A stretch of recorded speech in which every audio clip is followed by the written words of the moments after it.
सत्कारमूर्ती माझे ज्येष्ठ मित्र आदरणीय डॉक्टर वेदप्रकाश मिश्रा, आदरणीय गिरीश भाऊ पुरणजी, ॲडव्होकेट मिर्झा, या ठिकाणी उपस्थित डॉक्टर मेश्राम, सर्व सन्माननीय अतिथीगण आणि उपस्थित बंधूंनो आणि भगिनींनो,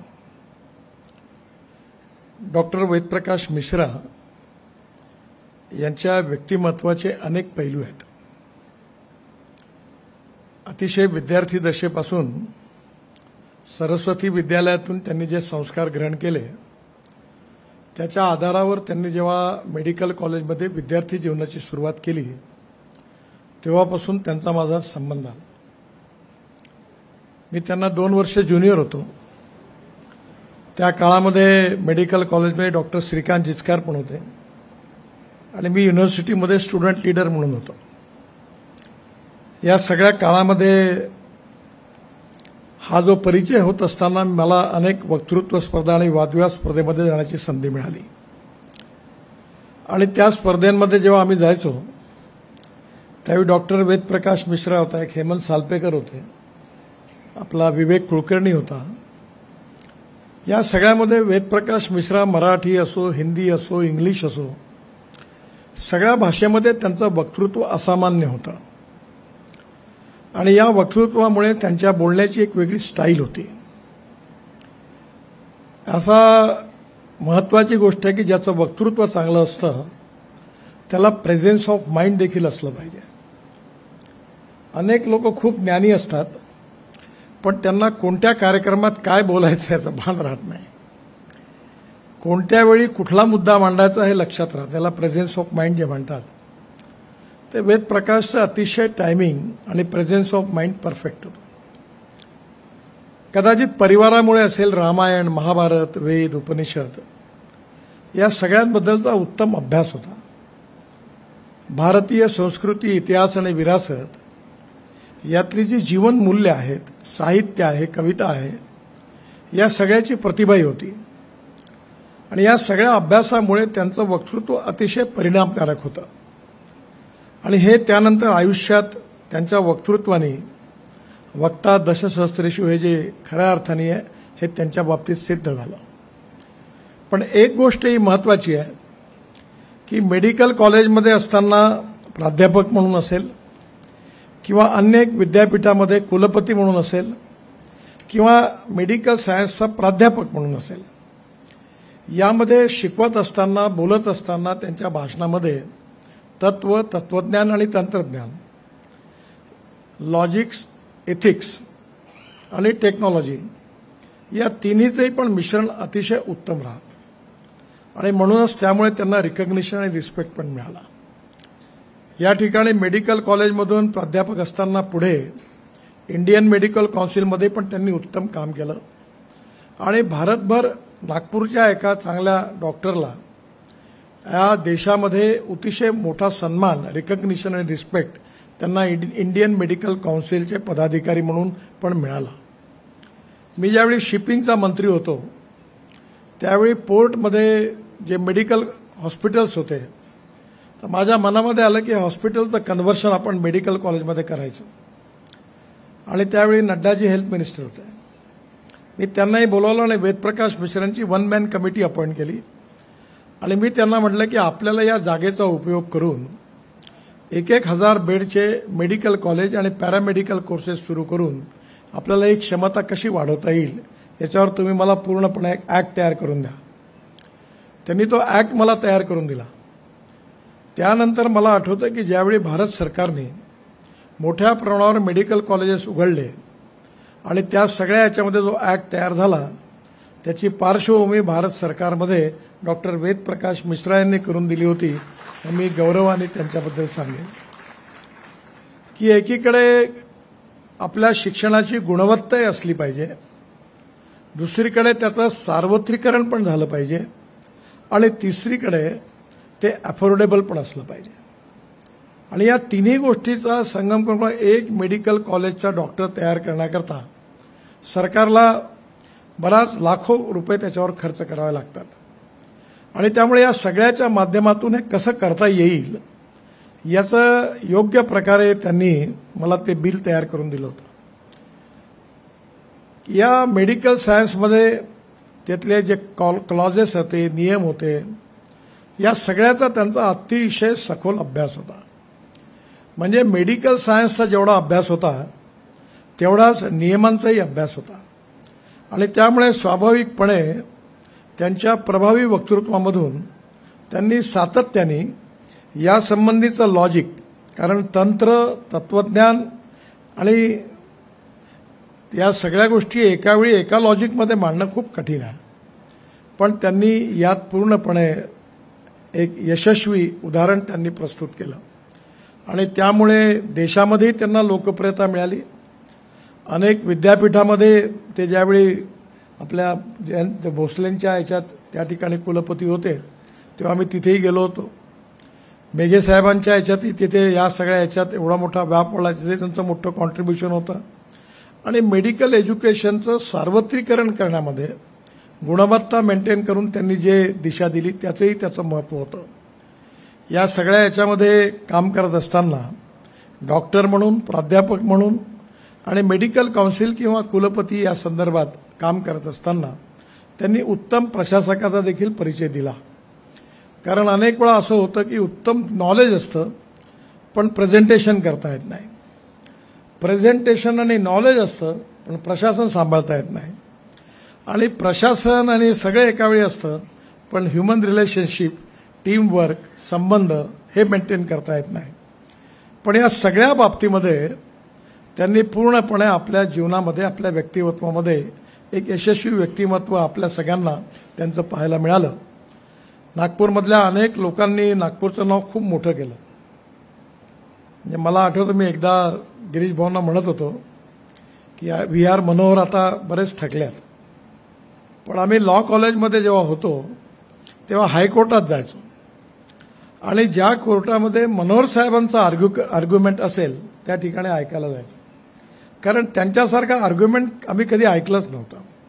पण मनोहर साहेब कधी वक्ते म्हणून नाही बोलले, ते नेहमी कोर्टासमोरच त्यांनी त्यांचं आर्ग्युमेंट केलं. त्यांना एकदा मी आणि रामभाऊ शिवाळकर आणि अटल बहादूर सिंगांनी लता मंगेशकरांच्या बहुतेक कार्यक्रमाला बोलवलं होतं आणि त्यांचा अनुभव असा होता, गिरीश भाऊंना माहिती आहे, की ते पब्लिक ठिकाणी भाषण देण्याच्या बाबतीत ते एकदम नर्वस व्हायचे आणि वेळेवर ते निरोप द्यायचे की मी येऊ शकत नाही.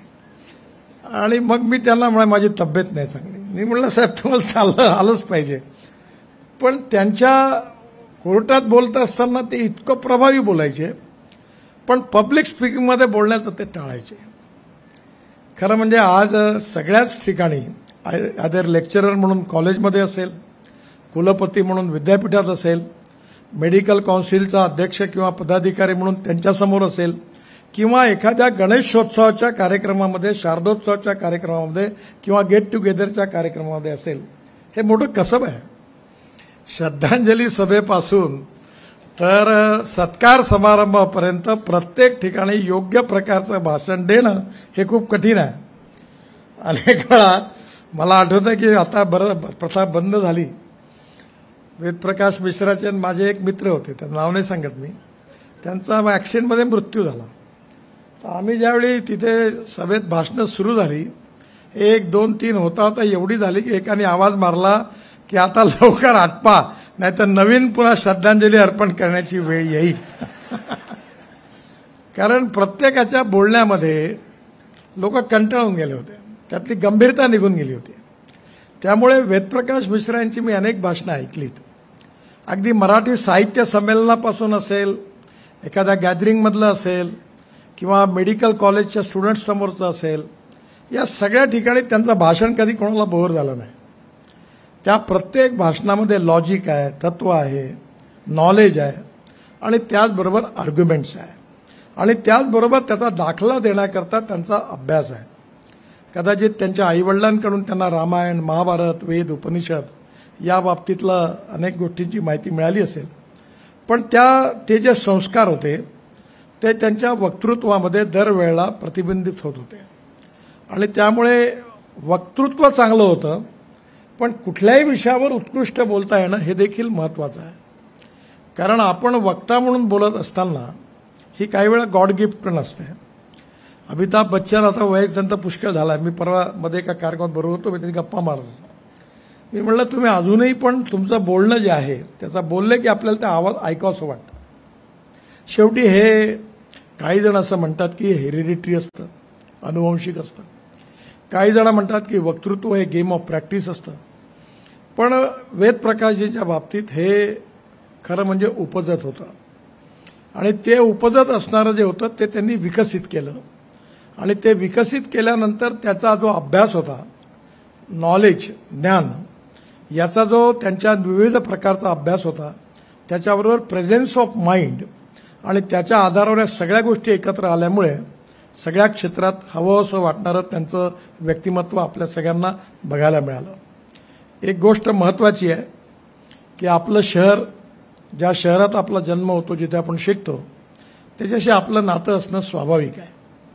पण ज्यावेळी आपल्या शहरातला माणूस राष्ट्रीय स्तरावर जाऊन बाहेरचे लोक त्याच्याबद्दल चांगलं बोलतात, तेव्हा आपल्याला खूप चांगलं वाटतं. म्हणून या शहराने अनेक मोठी माणसं दिली आहेत. त्यांचं कर्तृत्व मोठं आहे, कार्यही मोठं आहे. पण त्या सगळ्या मोठ्या माणसांच्या मालिकेमध्ये नागपूरला प्रतिष्ठा आणि सन्मान देणाऱ्या ज्या नावाची जी मोजक्या लोकांची लिस्ट आहे, त्यात वेद प्रकाश मिश्र यांचं नाव आहे. आणि म्हणून आम्हाला सगळ्यांना आनंद आहे. कारण काही वेळा असं असतं की सत्कार होतच असतो आणि आम्हाला जावंच लागतं. आणि सत्कारामध्ये आता गिरीश भाऊ तर स्पेशलाइज झाले आहेत. आणि सत्काराच्या कार्यक्रमामध्ये, त्या सत्कारामध्ये सगळ्या मनापासून बोलतात हे काही खरं नसतं. मी एका मोठ्या नेत्याचा वाढदिवस होता, तर मी एक शिक्षक मला भेटले. म्हणजे कुठे चालले? म्हणजे साहेबाच्या गळ्यात हार घालायला चाललो. नाही, साहेबाच्या मड्यावर हार घालायला चाललो. अरे म्हणलं का रे? अरे म्हणा अजूनपर्यंत परमनंट नाही झालो ना. म्हणजे लोकांच्या अपेक्षा खूप असतात. पण वेदप्रकाश मिश्रांच्या बाबतीत सगळ्यांच्या मनामध्ये उत्कट प्रेम, त्यांच्या वक्तृत्वाबद्दल असणारं अतिशय उत्तम आनंद देणारं आणि आपल्याला आवडणारं वक्तृत्व, अतिशय नम्र, शालीन, सुसंस्कृत स्वभाव आणि त्याचबरोबर नॉलेज ॲज अ पॉवर. मी नेहमी म्हणतो की नॉलेज ही खूप मोठी ताकद आहे. म्हणजे आपण सगळ्या प्रकारच्या एनर्जी पाहिल्या, पण नॉलेजची एनर्जी खूप मोठी आहे. आणि conversion of knowledge into future हे आपल्या सगळ्यांचं भविष्य आहे. त्यामुळे विशेषतः तरुण पिढीच्या लोकांना, विद्यार्थ्यांना वेदप्रकाशजींकडनं खूप शिकण्यासारखं आहे. की ज्याला जर चांगला वक्ता व्हायचा असेल तर त्या वक्ता होण्याकरता काय केलं पाहिजे याचं उत्तम आदर्श उदाहरण जर कोणतं असेल तर ते वेदप्रकाशजींचं आहे. आणि म्हणून अशा एका अतिशय कर्तृत्वान, गुणवान, नागपूरचा अभिमान वाढवणारा एका थोर सुपुत्राचा आज आपण सत्कार करतोय. आणि म्हणून आपल्या सगळ्यांकरता आनंदाचा, अभिमानाचाही विषय आहे. आणि म्हणून आपण सगळ्यांनी आज त्यांना ज्या शुभेच्छा दिलेल्या आहेत, यामध्ये निश्चितच त्यांच्या या यशस्वी जीवनामध्ये आदरणीय भाभीजी त्यांचंही पण तेवढंच योगदान आहे. आणि या सगळ्या याच्यामधून त्यांनी आपलं पारिवारिक जीवन सांभाळून राष्ट्रीय स्तरावर, आंतरराष्ट्रीय स्तरावर अतिशय उत्तम कॉन्ट्रीब्युशन या विविध क्षेत्रात दिलेलं आहे.